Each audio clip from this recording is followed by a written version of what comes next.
को समझना है तो मंजुलता से मिलना है। तो मंजुलता से कैसे मिलोगे? जब मेरे चैनल को सब्सक्राइब करोगे। Thank you. नमस्कार दोस्तों, इकोनॉमिक्स विद मंजुलता में आपका स्वागत है। और आज हम कक्षा 12 के अर्थशास्त्र विषय के अंतर्गत एक नए टॉपिक के साथ आपके सामने उपस्थित हैं।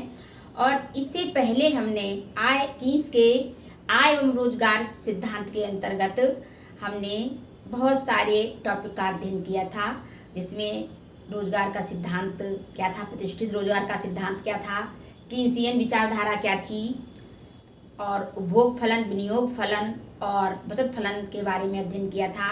इसके बाद में हमने आपको बताया था कि गुणक क्या हैं, गुणक फलन के बारे में अध्ययन किया था। और हमने बताया था कि गुणक को हम कैसे ज्ञात कर सकते हैं, सूत्रों के माध्यम से, फार्मूले के माध्यम से। इसके बारे में हमने बहुत अच्छी तरीके से पढ़ा था और हमें उम्मीद है कि आप लोगों को बहुत अच्छे से समझ में भी आ गया होगा और आपने अपने नोट्स अपनी कॉपी पे बना लिए होंगे। अब तैयार है एक नए टॉपिक के लिए, नए टॉपिक के साथ पढ़ने के लिए। तो चलिए एक नए टॉपिक के बारे में हम चर्चा कर लेते हैं, जिसका नाम है सरकारी बजट और अर्थव्यवस्था। जैसा कि हम सब जानते हैं कि सरकारी बजट क्या होता है। हम अपना एक व्यक्तिगत बजट भी बनाते हैं और एक सरकारी बजट भी होता है। लेकिन सरकार का बजट क्यों बनता है, किस लिए ये बनाया जाता है और इसकी क्या आवश्यकता होती है, इनके बहुत सारे इस प्रकार के महत्वपूर्ण प्रश्नों के बारे में हम चर्चा करेंगे। इससे पहले हम जान लेते हैं उस सरकारी बजट को पढ़ने से पहले कि हमारे देश में या पूरे विश्व में क्या सबसे मेनली क्या बहुत बड़ी समस्या है, उसके बारे में थोड़ा सा अध्ययन पहले कर लेते हैं। हम पढ़ लेते हैं। देखिए, सरकारी बजट और अर्थव्यवस्था के अंतर्गत हम तमाम तरीके के जो हमारे हेडिंग्स हैं, टॉपिक्स हैं, उनके बारे में अध्ययन करेंगे। तो सबसे पहला हमारा टॉपिक है निजी एवं सार्वजनिक वस्तुएं। तो निजी वस्तुएं क्या हैं और सार्वजनिक वस्तुएं क्या हैं, पहले हम इसका अध्ययन कर लेते हैं। तो चलिए ये पहले इसको देख लेते हैं कि आधुनिक समय में मनुष्य की आवश्यकताएं निरंतर बढ़ती जा रही हैं, हम सभी लोग जानते हैं। जबकि उनकी आवश्यकताओं की पूर्ति या संतुष्टि के लिए जो हमारे पास साधन है वो सीमित मात्रा में मौजूद हैं, सीमित मात्रा में उपलब्ध हैं। और लगभग सभी अर्थव्यवस्थाएं क्या हैं? देखिए, विकास के आधार पर पूरे विश्व की अर्थव्यवस्था को दो भागों में बांटा गया है। पहली है विकसित अर्थव्यवस्था और दूसरी है विकासशील अर्थव्यवस्था, जिसका अध्ययन हम व्यष्टि अर्थशास्त्र के अंतर्गत कर चुके हैं। और स्वामित्व के आधार पर पूरे विश्व की अर्थव्यवस्था को तीन भागों में बांटा गया है। पहली है पूंजीवादी अर्थव्यवस्था, दूसरी है समाजवादी अर्थव्यवस्था और तीसरी है मिश्रित अर्थव्यवस्था। इनका भी अध्ययन हम कर चुके हैं अच्छी तरीके से व्यष्टि अर्थशास्त्र के अंतर्गत, यानी सूक्ष्म अर्थशास्त्र के अंतर्गत, माइक्रो अर्थशास्त्र के अंतर्गत। यहाँ हम बात करते हैं मैक्रो और समष्टि अर्थशास्त्र के अंतर्गत हम पढ़ रहे हैं सरकारी बजट और अर्थव्यवस्था। तो यहाँ भी हम बता देते हैं कि हमारी कितनी प्रकार की अर्थव्यवस्थाएं हैं। पहली अर्थव्यवस्था है पूंजीवादी और दूसरी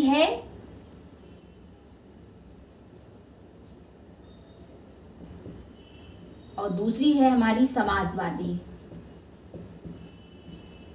अर्थव्यवस्था।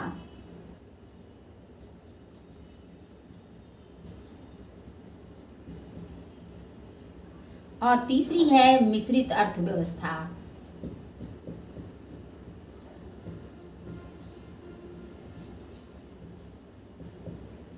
तो इस प्रकार से ये तीन अर्थव्यवस्थाएं हमारे पूरे विश्व में पाई जाती हैं। तो देखिए, तो क्या है, लगभग सभी अर्थव्यवस्थाओं यानी तीनों अर्थव्यवस्थाओं में को दुर्लभता की समस्या से जूझना पड़ रहा है। दुर्लभता की समस्या कैसे कि सब जो हमारी आवश्यकताएं हैं वो तो ज़्यादा हैं और जो हमारे साधन हैं वो है कम। तो पहले कहाँ पर कौन सी समस्या का समाधान किया जाए या कौन सी आवश्यकता सबसे पहले पूरी करी जाए, इसी को दुर्लभता की समस्या कहते हैं। तो इससे जूझना पड़ रहा है और इस समस्या के समाधान के लिए सरकार को जो है वो आर्थिक क्रियाओं में हस्तक्षेप करना पड़ रहा है। देखिए, अब हस्तक्षेप करना पड़ रहा है तो कैसे? देखिए, जब हमारी जो पूंजीवादी अर्थव्यवस्था होती है तो उसमें क्या होता है, वस्तुओं और सेवाओं की जो आपूर्ति होती है वो कैसे होती है, उसका जो पूंजी और जो वस्तुओं और सेवाओं की जो पूर्ति का कार्य होता है वो प्राइवेट किया जाता है, यानी निजी क्षेत्र द्वारा संपन्न किया जाता है। और इसमें क्या होता है, इसमें साधनों का जो आवंटन होता है वो प्रतियोगात्मक दशाओं में कीमत यंत्र के द्वारा यानी प्राइस मैकेनिज्म के द्वारा निर्धारित किया जाता है या आवंटित किया जाता है। अब हमारी समाजवादी अर्थव्यवस्था है। समाजवादी अर्थव्यवस्था में क्या है, जो राज्य होता है यानी राज्य सरकार होती है वो आर्थिक क्रियाओं को पूर्णतया निर्देशित और नियंत्रित करती है। किसमें करती है, समाजवादी अर्थव्यवस्था में। यानी पूंजीवादी अर्थव्यवस्था में क्या होता है, प्राइस मैकेनिज्म होता है, यानी कीमत यंत्र के द्वारा संपूर्ण वस्तुओं और सेवाओं के कार्य को बंटवारा यानी आवंटन जो है वो निजी क्षेत्र के द्वारा प्राइस मैकेनिज्म के द्वारा किया जाता है। और समाजवादी अर्थव्यवस्था में पूर्णतया राज्य सरकार के द्वारा हस्तक्षेप होता है आर्थिक क्रियाओं में, और इसके द्वारा पूर्णतया निर्देशित होता है और नियंत्रित होती हैं पूरे राज्य की अर्थव्यवस्था। जैसे वस्तुओं और सेवाओं का आवंटन पर पूरा नियंत्रण इसका होता है, सरकार का पूरा नियंत्रण होता है। अब बची हमारी मिश्रित अर्थव्यवस्था। मिश्रित अर्थव्यवस्था क्या है, ये पूंजीवाद और समाजवाद के बीच की अर्थव्यवस्था है। इसमें क्या होता है, निजी और सार्वजनिक दोनों ही क्षेत्रों का सह अस्तित्व पाया जाता है। तो देखिए इसमें एक शब्द आया कि प्राइस मैकेनिज्म क्या होता है, इसको मैं आपको अभी विस्तार से बताऊंगी इसी वीडियो में। और इससे पहले हम जान लेते हैं कि निजी और सार्वजनिक वस्तुएं क्या हैं। अब देखिए हम देख लेते हैं कि इसके अंतर्गत निजी वस्तु क्या है। निजी वस्तु वह वस्तु है जिसे एक उपभोक्ता बाजार की कीमत पर जितनी चाहे उतनी मात्रा में उपभोग कर सकता है। जो उपभोक्ता बाजार में निर्धारित वस्तुओं के मूल्य को अदा नहीं कर सकता वह उस वस्तु का उपभोग नहीं कर सकता। यानी निजी वस्तु क्या है कि वह वस्तु है जिसे उपभोक्ता जो है बाजार कीमत पर चाहे जितनी मात्रा में उसका उपयोग कर सकता है। और अगर इस मूल्य को वो अदा नहीं कर सकता, यानी जो उपभोक्ता बाजार में जो निर्धारित मूल्य वस्तुओं का निर्धारित मूल्य दिया गया है उसको वो अदा नहीं कर सकता तो वह उस वस्तु का उपभोग नहीं कर सकता। यानी जैसे ये उपभोक्ता है जो वो एक उपभोक्ता बाजार कीमत को क्या करेगा, बाजार कीमत जो है उसको स्वीकार करके अपना अधिमान यानी अपने अधिमान को प्रकट करता है, तो वह उस वस्तु को और उस उत्पादक के अनुरूप जो उत्पादन करते हैं उसके अनुसार वो उसकी कीमत को अदा करते हैं तो वह उस वस्तु का उपभोग कर सकते हैं। और अगर उपभोक्ता ने जितनी उत्पादक ने अपनी कीमत तय की है और उपभोक्ता उसको नहीं अदा कर पा रहा है तो वो उस वस्तु का उपभोग नहीं कर सकता है। उपभोक्ता बाजार में निर्धारित मूल्य है, उपभोक्ता बाजार में जो निर्धारित है वस्तुओं के मूल्य को अदा नहीं कर सकता तो उस वस्तु का उपभोग नहीं कर सकता। इस प्रकार निजी वस्तुओं के संबंध में निष्कासन का सिद्धांत लागू हो जाता है, यानी principles of exclusion. Principles of exclusion इसमें शुरू हो जाता है या इसमें लागू हो जाता है। यानी हम क्या कहेंगे कि वस्तु अथवा सेवा की वह कीमत एक निश्चित कीमत होती है, चाहे वो वस्तु हो या चाहे वो कोई सेवा हो, उसकी एक निश्चित कीमत होती है। और अगर उपभोक्ता उसको अदा नहीं कर पाता है तो वो उस वस्तु के उपभोग से वंचित रह जाता है। इसी को प्रिंसिपल्स ऑफ एक्सक्लूजन कहा गया है। अब आप समझ गए होंगे। और निष्कासन का जो सिद्धांत है उसी को बहिष्करण का सिद्धांत कहते हैं, उसी को अपवर्जन का सिद्धांत कहते हैं और बहिष्करण का सिद्धांत भी कहते हैं। तो इस तरीके से ये क्या होता है, ये निजी वस्तुओं पर लागू होता है। जो प्रिंसिपल्स ऑफ एक्सक्लूजन है ये निजी वस्तुओं पर लागू होगा, सार्वजनिक वस्तुओं पर नहीं लागू होगा। अब एक चीज हमने आपको बताई थी, प्राइस मैकेनिज्म। प्राइस मैकेनिज्म क्या होती है, वो मूल्य तंत्र होता है या कीमत तंत्र भी उसे बोलते हैं, मूल्य यंत्र बोलते हैं या कीमत तंत्र बोलते हैं। और ये पूंजीवादी अवधारणा होती है। और इसके अंतर्गत क्या होता है कि जो भी देखिए यहाँ पे मैंने लिख भी रखा है कि स्वतंत्र बाजार अर्थव्यवस्था में यानी पूंजीवादी अर्थव्यवस्था में इसका मुख्य कार्य क्या होता है, वस्तुओं और सेवाओं की मांग और पूर्ति में संतुलन स्थापित करते हुए उत्पादन क्षमता को और उत्पादन को अधिकतम करना है, यानी उत्पादन की मात्रा, वस्तुओं और सेवाओं के जो उत्पादन होती है उनकी मात्रा और उत्पादन के साधनों का बंटवारा, बचत और विनियोग की कीमतों को कैसे संतुलन स्थापित किया जाए, ये सब किसके द्वारा होता है पूंजीवादी अर्थव्यवस्था में? प्राइस मैकेनिज्म के द्वारा। तो हालांकि मैंने इसको बहुत अच्छे से आपको पूंजीवादी अर्थव्यवस्था के अंतर्गत माइक्रो अर्थशास्त्र में पढ़ाया हुआ है, जो इसका पहला भाग है। हमारे चैनल पे जाइए और पूंजीवादी अर्थव्यवस्था को बहुत ध्यान से पढ़ेंगे तो आप समझ पाएंगे कि प्राइस मैकेनिज्म क्या है। तो मैंने इसको बहुत अच्छे से समझाने की कोशिश की और मैं चाहती हूँ कि आप लोग इसको अच्छी तरीके से अपनी कॉपी पर उतार लें। अच्छी तरीके से दिखाई दे रहा होगा, आप लोगों को समझ में आ रहा होगा। इसको आप लोग अच्छी तरीके से देख लीजिए और इसको अच्छी तरीके से अपनी कॉपी पे उतार लीजिए। उतारना है कि आपको ये हमारी निजी वस्तु है, ये बहुत अच्छे तरीके से आपको समझ में आ गई होगी। अब जो डायग्राम है उसके द्वारा भी हम इसको प्रस्तुत कर देते हैं। इसके तो आइए हम निष्कासन के सिद्धांत को एक रेखा चित्र द्वारा स्पष्टीकरण कर देते हैं। एक डायग्रामेटिक रिप्रेजेंटेशन देते हैं आपको और दिखाते हैं कि इसमें क्या होता है। क्योंकि किसी भी वस्तु अथवा सेवा की एक निश्चित कीमत होती है और जो उपभोक्ता इस कीमत को अदा नहीं कर पाता है तो वो इसके उपभोग से वंचित रह जाते हैं और यही वस्तु का निष्कासन का सिद्धांत कहलाता है। क्योंकि जैसे कि मान लीजिए किसी वस्तु की कीमत ज़्यादा है और उसको उपभोक्ता नहीं दे पा रहा है तो वो उसके उपभोग को नहीं कर पाएगा, यही निष्कासन का सिद्धांत है। इस चित्र में हमने टी जो है वो शुद्ध वस्तु की हमने कुल बाजार मात्रा को लिया है टी के रूप में और हमने उपभोक्ता ए और उपभोक्ता बी दो हमने उपभोक्ता लिए हैं। अब इसमें क्या है कि अगर कुल बाजार मात्रा को ये टी जो है प्रदर्शित कर रहा है तो क्या होगा इसमें कि टी ए का उपभोग और टी और बी उपभोक्ता का उपभोग दोनों ही टी के बराबर होंगे।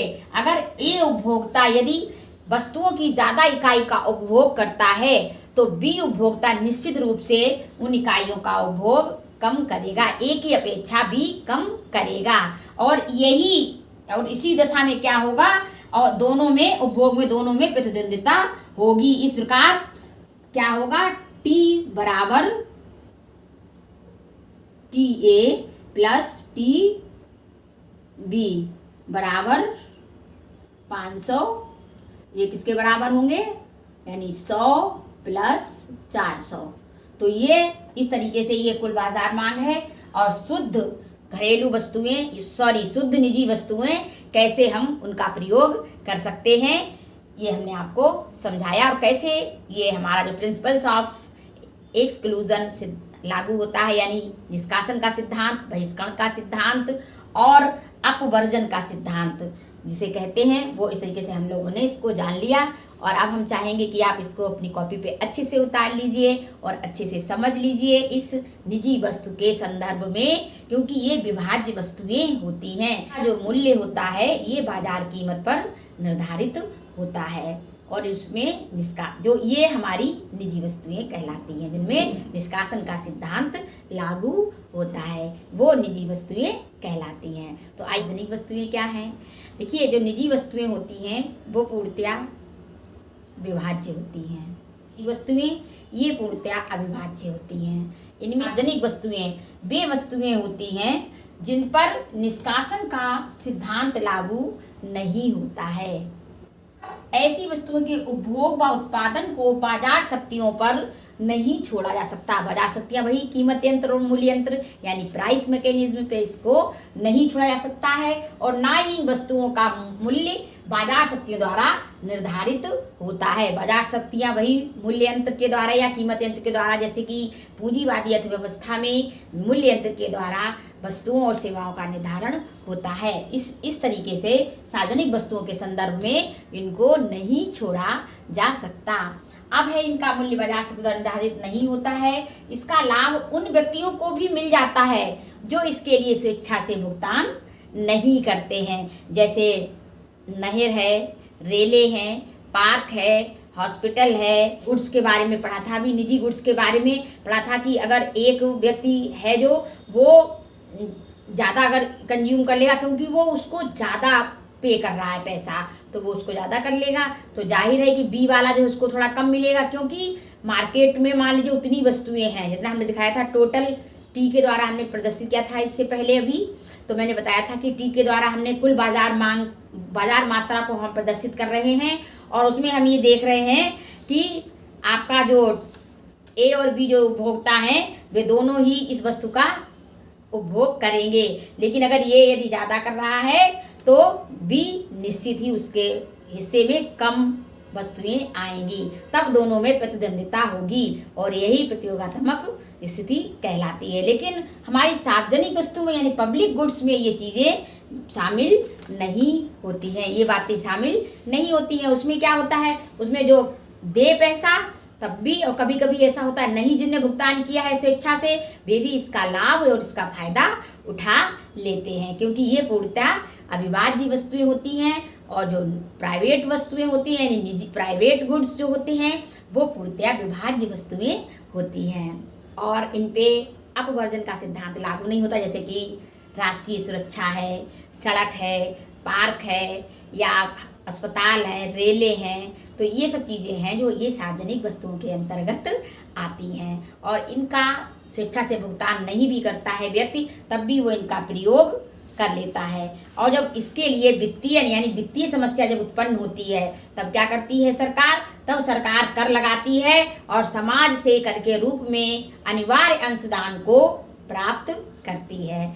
तब वो अपनी इन वस्तुओं की कैसे पूर्ति की जाए, इन वस्तुओं के कैसे विकास हो, कैसे निर्माण हो, इसके लिए वो समाज से कर के रूप में अंशदान को प्राप्त करती है। अब हम निजी वस्तुओं की तरह हम सार्वजनिक वस्तुओं यानी पब्लिक गुड्स के बारे में भी हम रेखाचित्र के द्वारा समझ लेते हैं।